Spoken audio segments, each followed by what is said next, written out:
This is me 3 years ago, weighing less than 60 kilos and standing at 6'3" in height. As you can see, I was extremely skinny, and you could argue that even my genetics weren't that great at all. When I first got into the gym, all I wanted was an aesthetic and lean physique. I wasn't concerned about becoming like a huge mass monster or being able to lift like a crazy amount of weight. I literally just wanted one of those movie star and Hollywood type physiques, one that I could be proud of during the summer and not feel so embarrassed about myself when I'm on the beach. This is my current physique now, having just turned 21. After personally going through this 30 kilo weight transformation and naturally building an aesthetic physique in all departments, I'm now in the position where I can provide you with a step-by-step guide on how exactly you yourself can build an aesthetic physique too. So, what exactly is an aesthetic physique? An aesthetic physique literally just means that you're focusing your training and nutrition based on looks rather than for like mass or strength. This is displayed by guys like Alex Eubank and David Lane,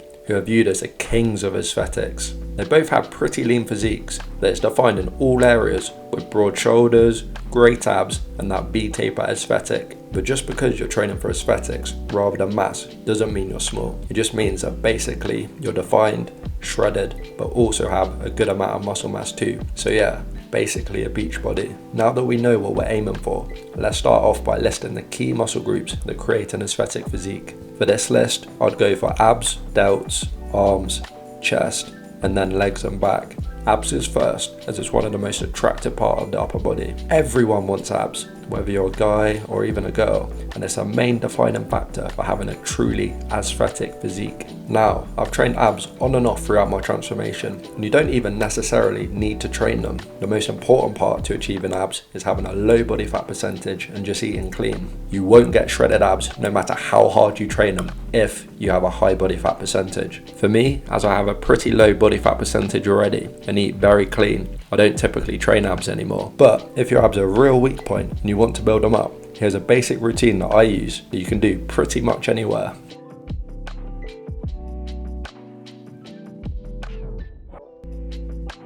For each exercise, do as many reps as you can in 30 seconds, then have a 15-second rest period and repeat this 3 times over. You can incorporate an abs routine like this anywhere between 1 and 3 times a week. Number 2, the delts.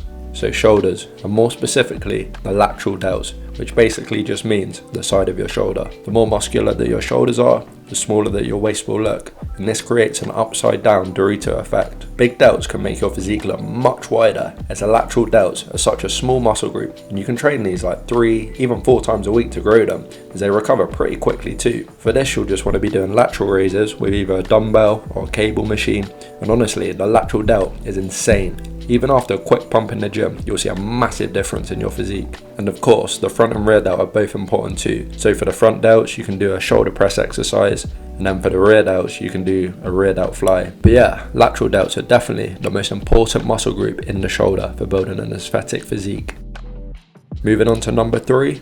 Arms. This is a body part that is always visible, whether you're on the beach or even just indoors with a t-shirt on. The arms are always on display, so it's important to build these up. And as you probably know by now, the arms are made out of biceps and triceps. A good tip that I've learned is to add hammer curls to your arm workouts, as this exercise also grows your forearms, and with thick forearms, this can make your arms look way bigger, especially in t-shirts. Number 4.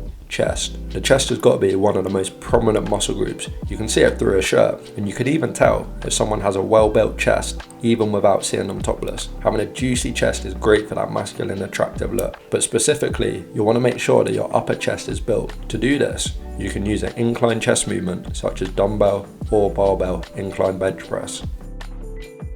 Next is legs and back. In terms of a purely attractive physique, legs aren't that important at all. Of course, still train them and build them up, but getting broader shoulders or bigger arms is more of a priority for an aesthetic physique. Having said that, you'll find that your quads are more on display in general, so having defined and shredded quads is most likely better than having big hamstrings, but just keep training legs anyway. Now, in terms of training your back, this does help with building that B-taper, so it is still helpful for building an attractive physique, but more specifically, I'd say to focus on building wider lats, as this can make your waist seem smaller, as well as making your presence and physique seem a lot wider and a lot bigger. And of course, pull-ups and lat pull-downs are great for this. Now on to the diet. If you're bulking up, don't listen to the dirty bulk gurus These are usually just people that are mass monsters and they're not even training for aesthetics. And with this method, it can actually take you longer to dirty bulk and then cut down, as often you just build lots of fat rather than muscle. So it's a very fine line to be treading on. And obviously, a dirty bulk isn't healthy, but even worse than that, it lowers your confidence as your body just looks like crap. And yeah, to be honest, a dirty bulk has no real benefit other than appearing to just be a quick and easy option. With lean bulking, I genuinely felt great all of the time as I was eating healthy, still maintaining definition and feeling confident about my body throughout. And although my whole journey took 3 years, I definitely could have achieved the physique that I have today in probably about a year and a half if I had the correct guidance and help, as I just learned from trial and error at the start. Calories. Just learn the basics about calories and macronutrients. So obviously this is protein, fats and carbs. To do this, you can literally just go to Google and search up TDEE calculator, and then from that you can enter in your age, weight and height, and it should tell you the amount of calories it takes for you to maintain your body. Now that you have your baseline, if you want to gain weight, I'd recommend to eat 200 to 300 calories above your maintenance and then 200 to 300 less than your maintenance if you're trying to lose weight. It really is that simple. And then one thing I like to do is whenever my gains slow down, I'll just add another 200 calories to my daily intake. So basically it's like adding a peanut butter sandwich to your diet. I didn't actually start tracking calories until over about a year or so into my journey. So of course, tracking definitely helps, but it's not completely essential. And if you're serious about training and you have enough time, then yeah, I would recommend tracking calories. But if you're super busy, then just estimate for the time being until you reach a plateau in gains. In terms of protein, a good rule of thumb is to consume about 1 gram of protein per pound of body weight. And to make your life a little bit easier,